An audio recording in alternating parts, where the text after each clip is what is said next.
overlay. Hello and welcome to Life of Creation. My name is Chad and I'm the host of this channel. And tonight I'm very excited because we get to talk to my good friend Charlie Pecoraro and about his journey as a creator. Hope you enjoy. Hello and welcome to Life of Creation. This is my good friend Charlie Pecoraro, who is an amazing creator and someone I've talked to a lot about creation. So today I want to hear his story of his creation story on how he developed and became a creator today. So, Charlie, give us a little history. Hey, Chad. Um, well, my name is Charlie Pecoraro.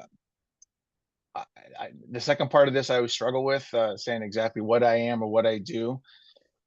But in a macro way, I'm a creative. I'm an artist. As an adult person now, I play music. I perform as an actor. I also produce other projects. And during the pandemic, I was just doing all sorts of stuff like painting, and not that I'm a great painter, but the creativity was kind of finding new holes to leak out of. Um, but I was raised by a lot of creative people. I was raised in an unusual place. My family had an Italian restaurant that was also a modern jazz dance studio, and it was in kind of in an abandoned vaudeville theater in Orange County, and it had trap doors and the ropes, those big ropes you use to pull the curtains closed, and these big electric ball switches like out of a Frankenstein movie. It was like a 1922 theater, and my dad was an older guy. He had me at 62.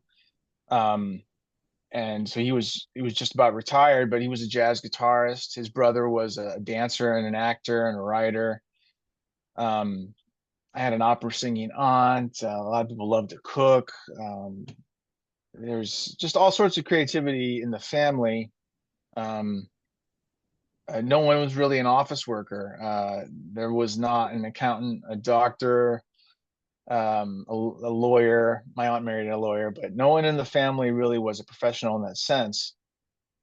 So that sort of stuff, in terms of my future, seemed foreign to me. Even if I wasn't like in the front of my mind, I didn't realize it till later, and I was well down my creative professional road. So I think that's like where a lot of it came from. Right. Your mom, was she always a teacher? Like I know she works at the preschool or Hmm. a preschool. Hmm. Was Yeah, she, she's an English major. She's always loved writing and literature, and I think that's what led her into teaching. Um, Honestly, I think in another lifetime she really should have been an interior decorator. She has an incredible sense of space and composition in 3D spaces. I think she would have found a lot of satisfaction in that. Um, I mean, I've witnessed it, and I would I would agree. I mean, even the restaurant had such a character to it, and it almost spills out into your room and into your childhood home, and like it's just Maximalism. Yeah. yeah, right. I'm working on it. Um, Oh yeah, you're well on your way. yeah. I think Uh, that sort of thing comes out of the base curiosity for things in the world. And so the things you find interest in, you get inspiration from, and for someone who is more of some people maybe are more ideas people, some people are more objects people. I don't know if there's a hard line for me, but I do love objects. They inspire me. I'm tickled by them, and so I like to be surrounded by them. And that yeah, probably runs in my family too.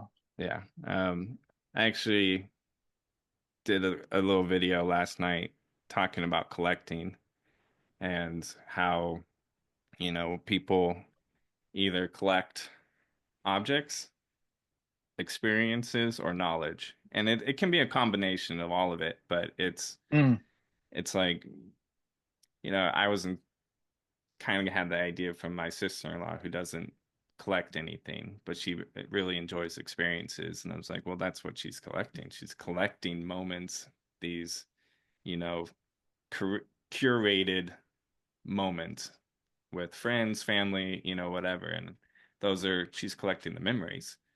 And I'm like, I think we're all inherently, collectors of some sort. Um, I think it makes life rich, to have experiences or to interact, with yeah, new ideas or new objects or design. I definitely love people. People, every person is a world unto themselves, and I find people interesting, and I feel lucky to genuinely like people for the right. most part. You're probably one of the most outgoing people I know.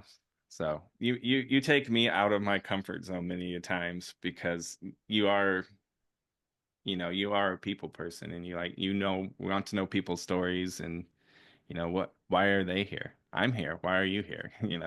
That's kind of always the vibe I get from you is let me hear your story because clearly it brought us both here right now, and so I find that interesting, and I read a lot of biographies. I think for that reason, not a lot of fiction. mm, I feel like biographies are fiction enough for me. I think that's there's probably something in there, and like people I admire, how did they get where they got? What were the bumps along the way? Stuff that's relatable, um, that maybe is applicable to me, and like maybe the road bumps that I run into. It's nice to see how things turned out, even though in the middle of the thing they yeah. had obstacles. I mean, that's kind of the story of being a creative creator. It's not this straight, narrow, easy line most of the time, I think There's never, maybe. right.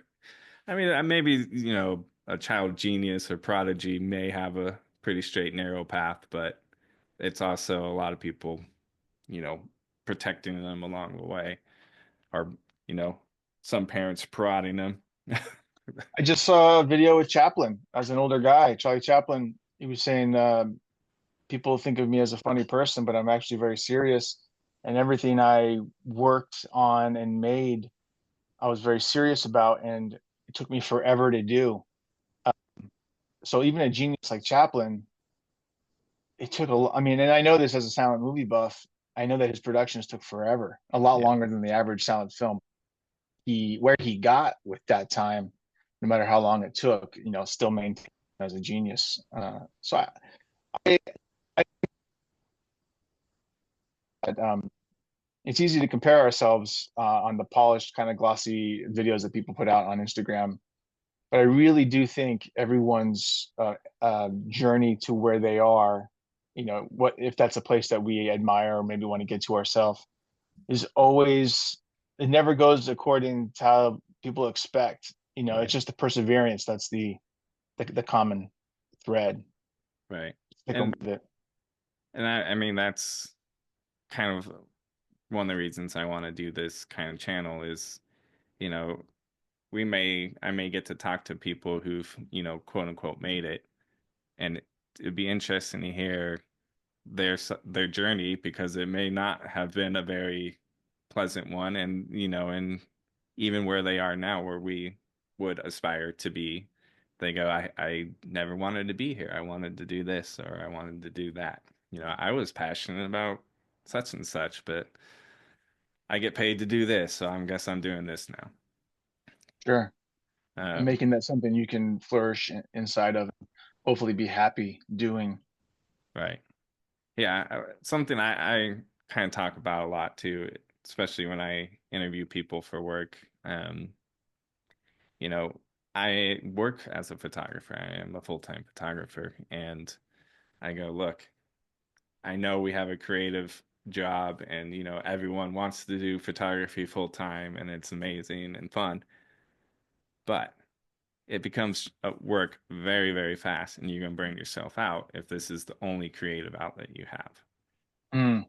And I say I play music outside of work and I garden because I don't I shoot so much that it's no longer fulfilling per se. as a like a creative outlet. Like I still enjoy it and still fun and I'm blessed to do what I do, but creatively, because I'm not just shooting whatever I want to, I'm shooting for a company, it kind of lacks in that area. So I search for other creative outlets outside of what I do. You know, my wife is always saying, "Hey, shoot pictures of our kids," and I'm like, I don't want to. That's like the old adage about the general contractor or the construction guy who, his own house is in a crazy state of disrepair because when he gets home, he just doesn't want to fix this paint or Right. whatever. Yeah, he's over it. He's tired, and he's like, Yeah, I just want to think about it. spent 10 hours doing this. I don't want, I just don't want to do it. Um, and I think that's okay. That I don't think that's the problem.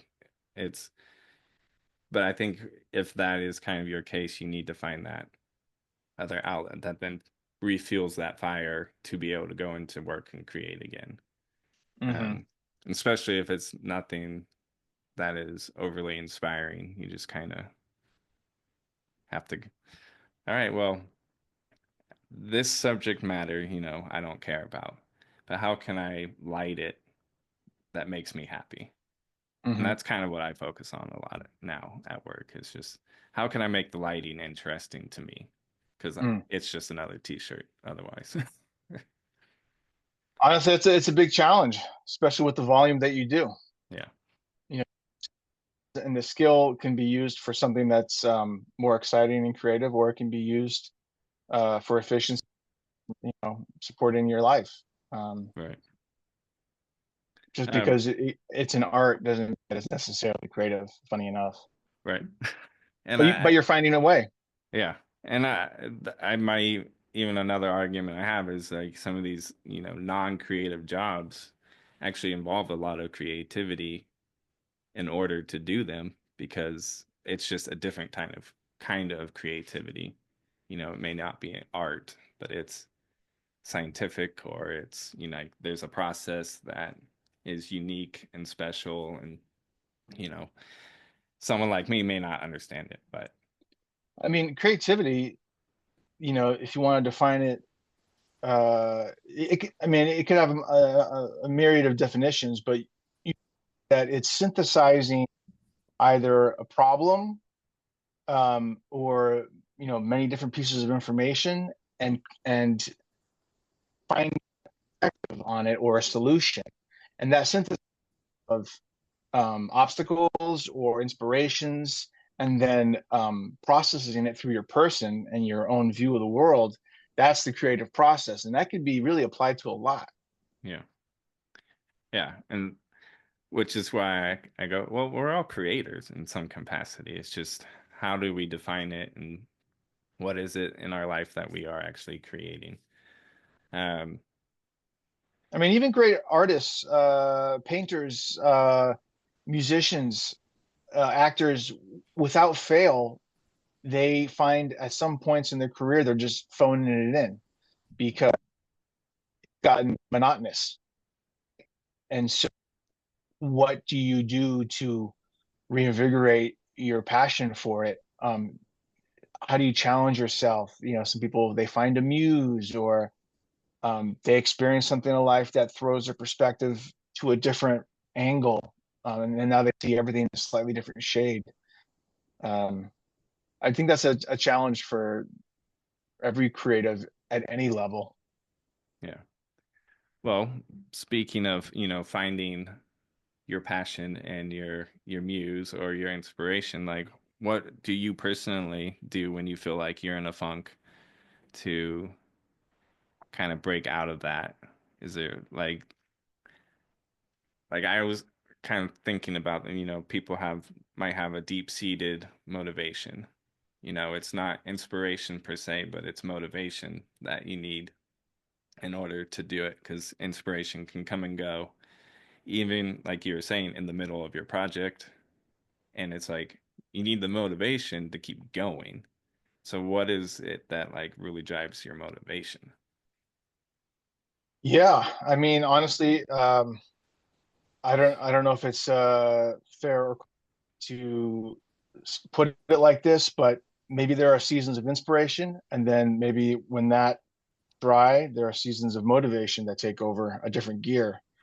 I would say right now, um, in terms of inspiration, I'm because I started a new creative entity. What's been interesting and inspiring for me about that is learning about how to structure it and get all my ducks in order. Like it's something that previously I may have been able to think about, but right now I'm finding inspiration for it. That's probably mixed in with some motivation too, but I am finding it genuinely interesting. Right. Whereas in my more creative life or ostensible creative life, I would say it's not a strong season of inspiration. Um, today went on my 965th audition. Um, I enjoy doing it, but to say I have inspiration for it might be a stretch at times. And there's an old I don't know if it's Chuck Close, the animator. He said inspiration is for amateurs. The rest of us just show up to work. And it's like you can't wait around for it, or else because you don't know when it's going to strike. It might strike if you show up every morning like Stephen King and write like on a schedule. Yeah. Um, and so then like your tool is well oiled so that when it does strike, boom, it comes out like a fire hose. Right. Um, but in the meantime, in between inspiration, you get shit done. So um, yeah, my motivation is right now um, looking to get to a higher level of responsibility and in my life for myself. Um, and having found like a new angle of attack on that, um, that's exciting for me. Yeah. Yeah, I get that. Doing something new or slightly out of your comfort zone, I think is exciting and it kind of gets gets the wheels or gears turning. I always say my problem's not the inspiration. I come up with ideas all the time. It's usually the motivation. I just have an idea and go, yeah, it'll be amazing. I'm gonna go sit on the couch. I'm tired. You know, Because to really flesh out an idea is a real commitment, right, a long-term commitment. And I'm like the older I get, the slower I am to like really lock in on a commitment like that unless I really I've had a million ideas. I've pursued, a quarter million of them maybe to some degree, or at least written them down and explored right, them for an evening. And what one time somebody gave me a personality test and it said you experience frustration because you have more ideas than you can execute on. And it was like that test really saw into my soul. yeah, Uh, um, we can't possibly act on all of our right, ideas. I keep a list that I very rarely go back and pour over.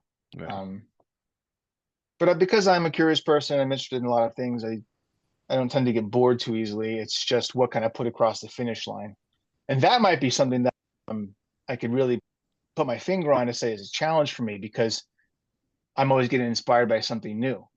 right. And sometimes doing 2 inches of exploration is that itch. Yeah, Uh, totally. Yeah, so there's and I think it might be true for every creative person, but there's definitely a graveyard of half-baked ideas that I have not put over the finish line. yeah, it's taken over the world, I'm sure. Um, yeah, I'm the same way. I get an idea and I just go to YouTube University and soak up as much as I can. I mean, just from the tobacco pipe you gave me, how much info I dove into and just how to clean the stupid thing, you know? Yeah, man, you get in on it. Yeah, and there was just so much satisfaction from learning that. And you're like, I may never clean a pipe again, but man, that was a great journey for that moment, and it was fun. And I feel like I gained a little bit of character, It Oh, you got a lot of character. just adds to, your story. And I Sure. can, I actually smoked the pipe last night, and it's kind of like I can think of you and think of the journey of cleaning it and learning how to put the tobacco in and lighting it and keeping it lit and all that kind of stuff. I'm like, that was fun. It's a fun journey. Who knows how much I'll do it, but who cares? I scratched, like you said, you scratched that itch, and it was enough to go, okay, I know a little bit about it. Let's move on to the next thing. I mean, one of the things I've been thinking this year is like, I just turned 44, and that's not old to most people. It's very old to some others. But, I growing up with an old uh, acted old. They had such and optimism. They were always interested in the world, and I think continuing to fall in love with the way to stave off getting old on the inside. But even if it's just falling in love with a pipe for a year, learning about it, like that's newness. That newness it breathes a little bit of life into our bodies, into our heart and the creative spirit just by a new piece of thing that's in our life. Yeah, And as we get older, I think it's really easy to just narrow and narrow and narrow our lives. right. Um, that could be relationships, it could be things we used to do that we don't do anymore. Um, I think that's what gets us old. Yeah, I could see that. It turns into a routine. Like, all right, I can do this from this time to this time. Then I got to take my pill at this time. I got to Yeah. have my piece of toast at this time.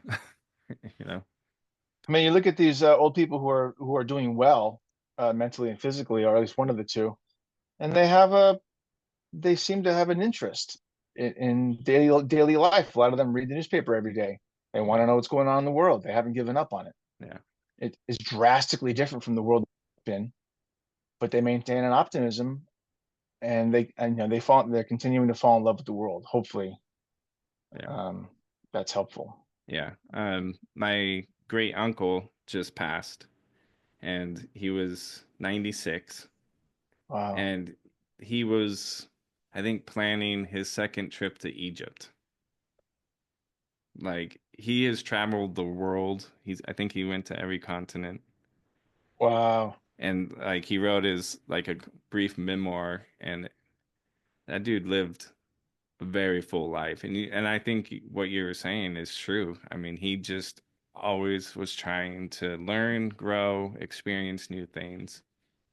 Um, and he had the stories, to back it up. And I you know, bet. he was about to celebrate his 46th anniversary with his current wife, and she was right there with him going the whole way. It was a very inspiring story. And I'm like, all right, that's where I come from. That was my great uncle. So my dad's uncle.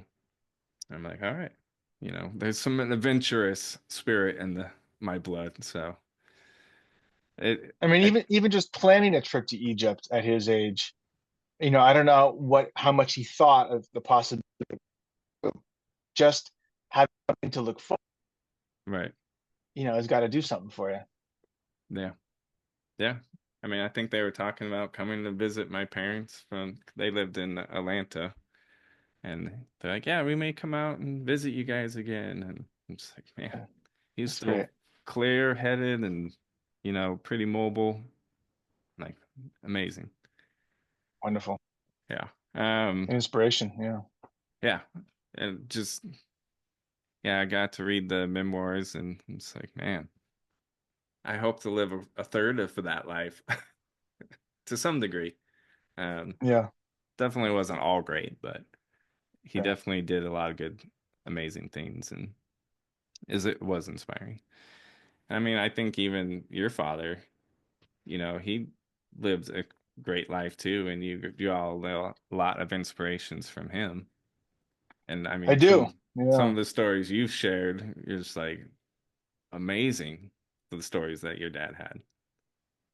Yeah. He like three separate lives. He lived to 100 and did it pretty well.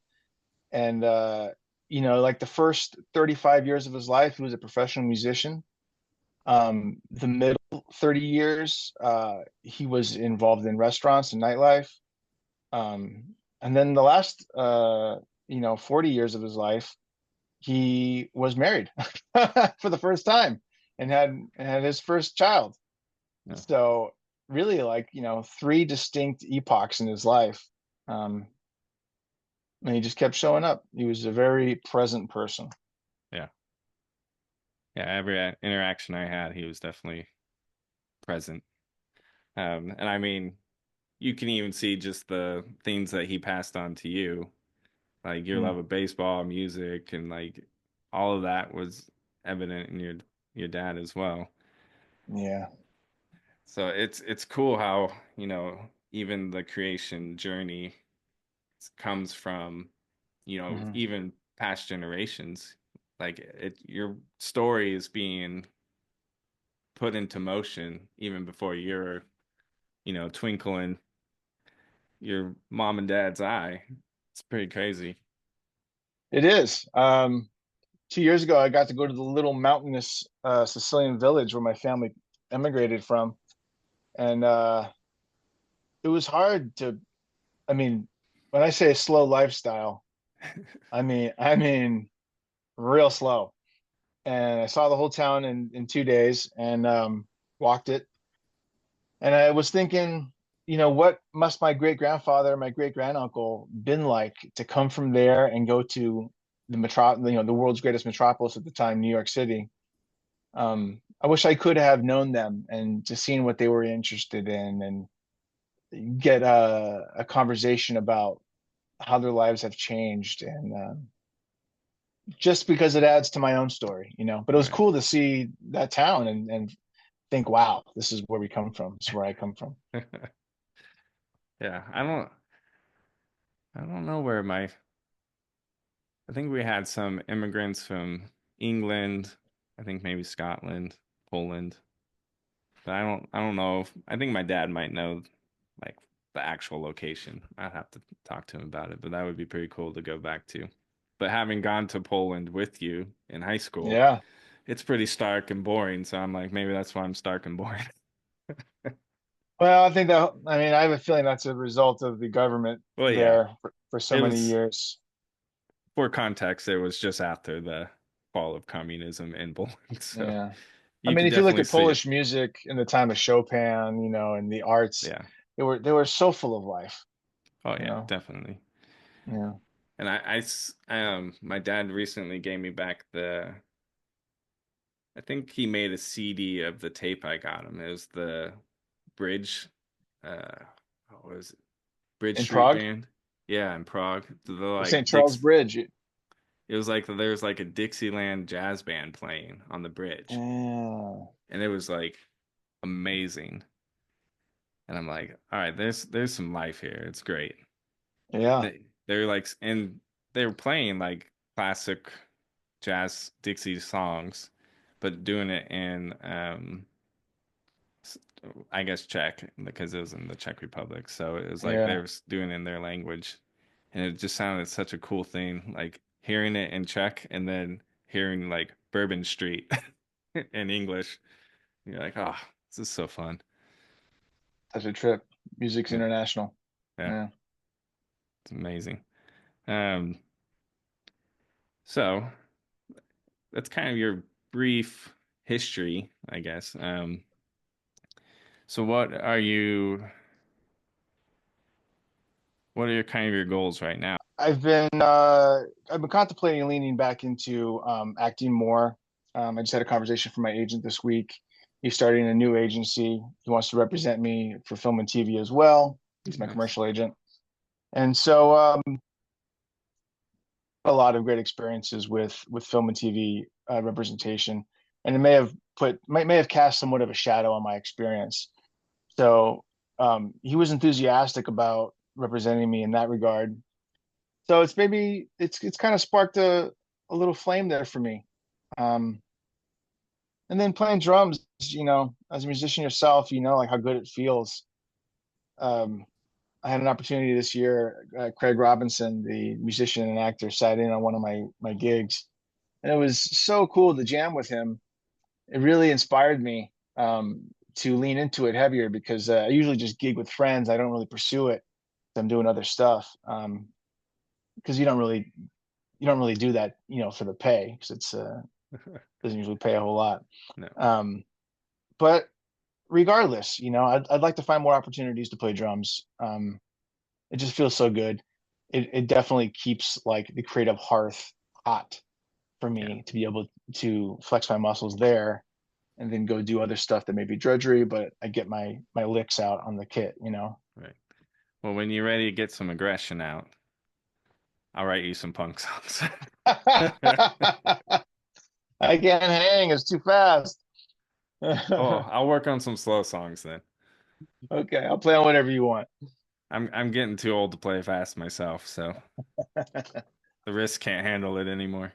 Oh man. That's cool. I'm glad to see that you are pursuing drums because um I've heard you play and I know you really like it and coming from a history of musicians in your family, it's cool to see that you're pursuing that again or some kind of music at least. Um and that'd be cool to see you hopefully on the silver screen one day. Yeah, something I don't know if it's like just getting older and youth kind of fading away a little bit, but I fell out of love a little bit with the thought of me being, seeing myself in film and TV. There was an old Stella Adler quote on the theater school wall at USC, of which I wasn't in the school. I was a film guy, but I made my own unofficial minor out of performance, doing tap dance and dialects, and so I'd go to this building, and the quote said, and this applies to all art, um, fall in love with the art in yourself and not yourself in the art.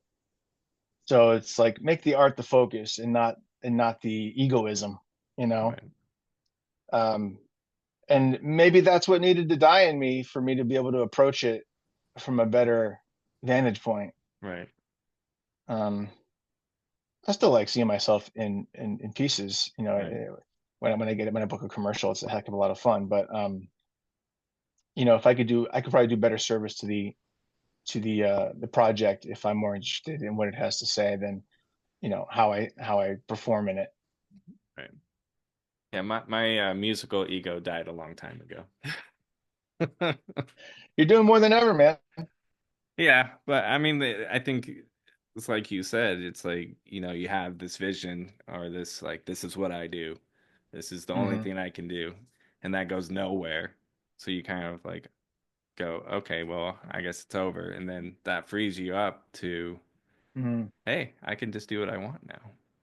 You know, there's nothing, I'm not living up to any expectations because no one wants to hear it anyway. So do what you want.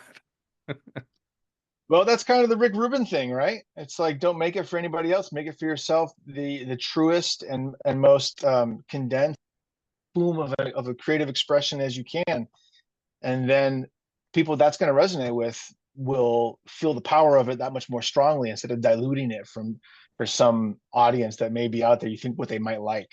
You Right, got to do what gets you going. right. Yeah, and I think, I mean, really, that's kind of the heart, or should be the heart of people who are trying to live a life of creation. It's not just I want to be a star. It's, I'm, this is just how I want to live, or I want to create stuff. I want to be present, intentional, and, devote my life to something. Like I talk about um, lapidaries. They spend so much time learning how to cut gemstones and stuff and create these beautiful things. And it's like they're not necessarily rock stars or anything, but they have put their heart and Well, they soul. are literally. Yeah, yeah, that's true. Um, set you up for that one. Uh, But they create this amazing piece that will outlive all of us. uh, And most of the time it gets put into jewelry and people just see the jewelry item. They don't wow. even necessarily think about the stone, and Huh. how much time and energy was put into just that. And I I mean, the mean, jewelry process is insanely. amazing too, but there's like so many steps to the piece in the puzzle, and I think as creators, it's kind of like how do we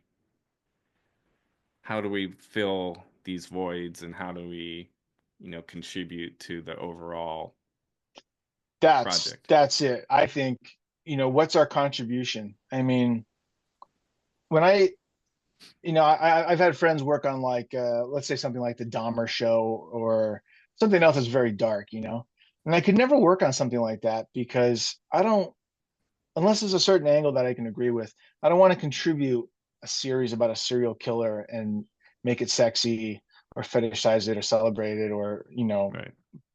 even though it's not, they're not promoting serial killing, they're They're glamorizing continuing, it. they're glamorizing it. That's a great way to put it. Um, I don't know.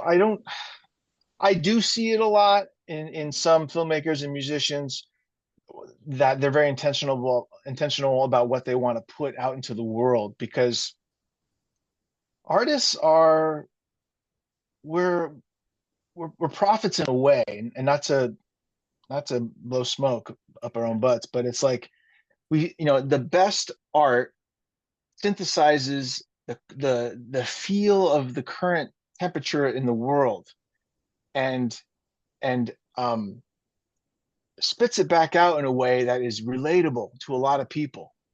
And that's why someone like as great as Prince only had one Purple Rain. It's like he was able to synthesize, to take the temperature of what was going on culturally, um, and create something that was just ahead of its time, was prescient. Hmm. And I those art changes policy, it changes opinions, it changes hearts and minds. It's an extremely powerful tool. It could be used either, in either direction. Right. Um, but the thought of what the contribution is and how you can be a part, a small part in contributing to the beauty that people receive when they take in art. I think that's the humbling, beautiful way to look at it for me. That's what moves me. Not that I've had the opportunity to create great moving works of art, but my feature doc, Circle the Wagon, about going cross country in a 72 bus, what really got me going on that was that it was about strangers that weren't yet friends. It was that you could live a life and not be scared of all these strangers or your neighbors, or you could have more of a trust in common human decency because here was an example of it. Right. And to me at the time, I remember feeling like this is very motivating. This sort of uh, feeling, the feeling of this sort of content can combat the fear mongering of nightly news, when you see good people coming out of the woodwork, out of the blue, Right. and you get to know them and love them, but we just didn't know them 5 minutes ago. Right. So I experienced that sort of satisfaction from contribution in that project for sure. Yeah. I mean, I feel like in a smaller scale, I've seen that even just my job, you know, the start of my career, I'm like, I'm the photographer, I took that photo, and now it's like I pushed the button, but we had a makeup artist, we had a stylist, we had an art director, we had, all of these people contribute to it. And it's like I'm the lucky one who pushes the button at this point, and it's a team, and it's kind of like, and that's what I enjoy. I love just being a part of the project, Hmm. and I think even, and like you were saying, what you put in is often what comes out. And so it's like, all right, how can I use what I do for good, or like something I'm really kind of focused on in my life is joy. And it's like, so like I feel like joy is more than just like a feeling. It's like a deep-seated, it can fill your body. So how can I do things in a way that brings joy to me and joy to others? Like I have two sons, and I want them to experience joy in the life that most people don't. Um, just like in the middle of chaos and uncertainty and the last 8 years in America, just the future doesn't always feel bright, but how can we still have joy in the midst of it? And I think a lot of, you know, a life being, having a life where you are creating, you kind of can create that joy in you by what you do and spend your time focusing on. Hmm. And and I think, as we get older, that's kind of, you start looking more inward and not necessarily for outward praise, but just like how I want to feel good about what I do. So what does that mean? And I think you were kind of touching on it. It's like you don't want to work on these things because that's not what you want to throw out in the world. And I think knowing you as long as I've known, you definitely want you put a positive vibe out there. And like you want people to just be happy and enjoy the moment. Like especially, if we're doing something together, you want people to enjoy the moment. Like when we work on, the photo shoots and stuff, it's like you get fun little treats, you find fun music, you do little things just to make the drudgery of shooting 12 hours in a day in 109 degrees, you know, somewhat bearable. Like you bought us all fans and you just I think what you do, you are putting out good things because that's what you want. You want to feel joy, so you put joy out there. And I think that's important as creators to be like think about what we are actually presenting because It's a tough line to straddle. It's like you don't want to make it for the audience, but you want it to bless the audience, you know? Like you right. don't want to make it according to their tastes. You want to make something that's true to yourself, but you want it to positively impact them. So Yeah. there's kind of a duality there. Yeah. And I even, I've told you several times where it's just like I think, everyone's a creator in some capacity, even if they aren't creating art. Um, like I was thinking about, you know, someone making a peanut butter and jelly sandwich for their kid or something, and it's like they created that. Their son or daughter has a meal that gets them through their day, fills them up so that they can function. And it's like what we do, even in small things, can have this huge rippling effect down the road. And when I think about it, I'm like, oh, I gotta be kind of careful what I do, you know? Hmm, I mean, obviously, we're all gonna make mistakes, and you sure. never know how people will take it. But when you think about just even like what you do a lot is you say hi to people. You saying hi to some person on the street may then their spirits may be uplifted for that day because they're like, hey, someone took the time to say hi, ask me how I was doing. And I think even that small thing is an act of creation because you Hmm, instilled joy into someone or you brought meaning to someone, you acknowledged their existence, and then that then creates something in them. And hmm. hopefully, that passes on down the road, like the pay it forward idea, you know. Yeah, you really don't ever really know how small acts of kindness or consideration can impact people. And, you know, in that regard, I am lucky because that stuff just comes out of me and it doesn't take a lot of effort. I'm just wired that way. So I can't really take a lot of credit for it. But that just goes to show that that's your life of creation. That's you're built to do that. Like someone who has this insane ability to create something out of nothing. There you go. You doing that, you're created to be that person. So you that is part of your creation story. You are then taking what you're built to do and presenting it to others. And it's kind of this same idea of someone who just has a natural ability to do piano or something. They Hmm. can take that gift that they have been blessed with and then Yeah, give it to people that's what or they have to give. yeah, share it. So Yeah, yeah, it's pretty cool. Um, thanks, bro.